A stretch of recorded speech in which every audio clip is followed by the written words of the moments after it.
சிங்காசன பத்திசி கதைகள் என்பது பழமையான இந்திய நாட்டுப்புற கதை தொகுப்பு ஆகும். சிங்காசன் என்றால் சிங்கங்களின் ஆசனம், சிம்மாசனம். பத்திசி என்றால் 32 என்று பொருள். அதனால் விக்ரமாதித்தனின் சிம்மாசனத்தின் 32 கதைகள் என்று அழைக்கப்படும்.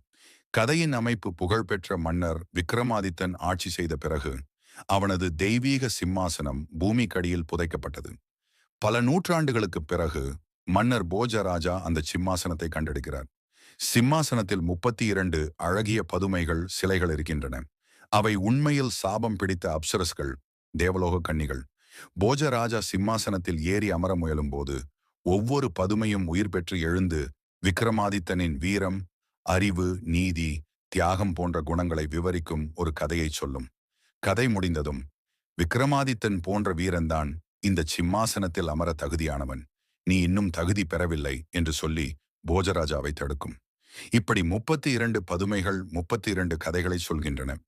இறுதியில் போஜராஜா விக்ரமாதித்தனின் சிறப்பை உணர்ந்து அவனை போற்றுகிறார்.